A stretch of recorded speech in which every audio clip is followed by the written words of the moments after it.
Located at the southern base of Pine Valley Mountain is an old ghost town known as Silver Reef. In the late 1800s, this mining town boasted people from all over the world who came to find their fortunes. All this is not too well known out here, but it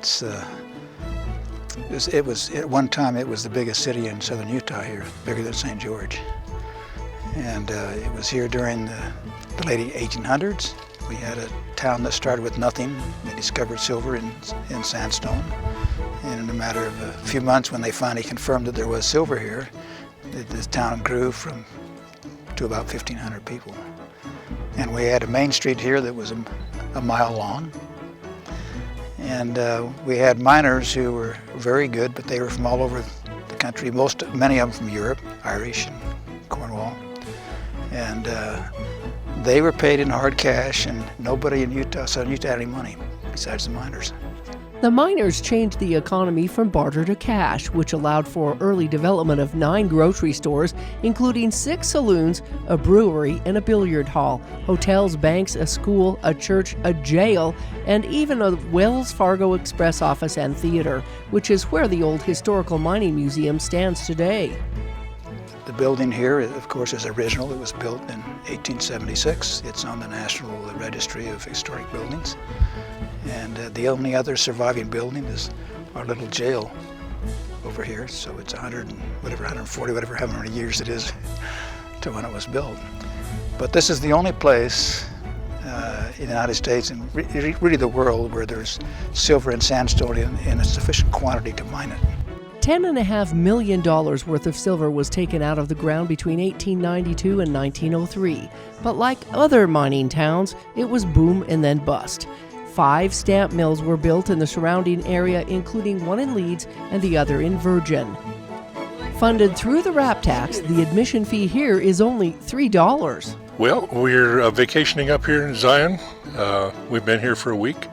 We were looking in some leaflets that were handed out. It looks like a piece of history, so we thought we'd come up here and check it out, get the $3 tour. We're staffed entirely by volunteers, and so we encourage folks who have a little extra time to come over here and help us out. We have people who are docents here. We have other volunteers who do repairs and maintenance and so forth, and it's a great way to get to know the community. Depending upon the day, the $3 tour may include a close-up look of what an underground mine in those days looked like. Basically, we're in our mock mine, and I always tell people that the wood was really precious. It came from Mount Trumbull on a ox cart, and so they only used it really at the beginning of the mines to keep the openings safe, and then they used it inside to preserve the ceiling, but they used rock, just like you see on the wall, similarly.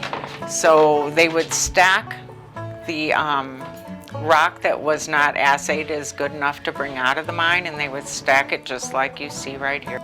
With over 500 shallow mine openings, the mining district consisted of 37 mines in the area. Silver Reef became the place to prosper from.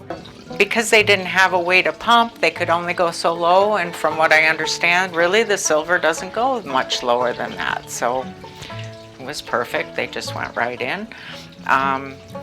They didn't have a lot of light either. They used candles. They would have candles in what they called stickers that they could hang on their hats or into the walls, just penetrate them into the walls. That's all you had for light. So your feet were a little bit wet, maybe in some cases, and all you had was a candle.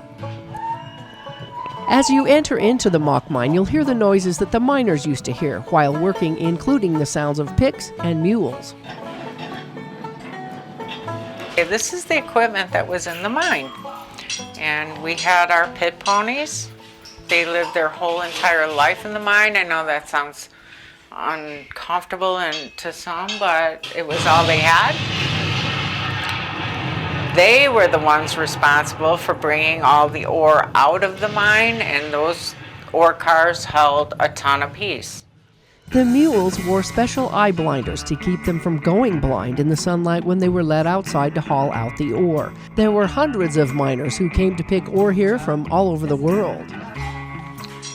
And he's doing what's called single jacking, which just means that he's doing it by himself. And he would all day long hit that hammer on that chisel to create the holes to, open up a part of the wall. And these were forerunners to the jackhammers. They did not have fluid running through them, so the silicates were in the air, and they called them widowmakers.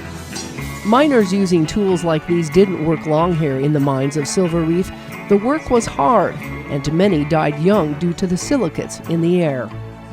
The miners were paid $4 a day, which was good money in those days. Outside you'll find the old ore cars and remnants of buildings of the past. The Silver Reefs still stand in the background, with hiking trails nearby. The land in the area where the mines were are all now privately owned.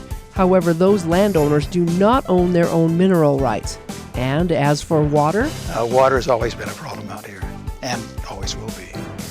And they had a little ditch over here that they got their water out of, but that was about it. There are several old cemeteries in the area that kept the religious sectors separated. This is a Catholic cemetery up on the hillside, and just down the road is another one for the Protestants.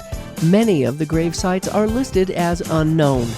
Tomorrow, we'll explore how a sister city of Leeds came about and how that ag community is looking to prosper in the future. In Washington County, Melissa Anderson, Community Education News.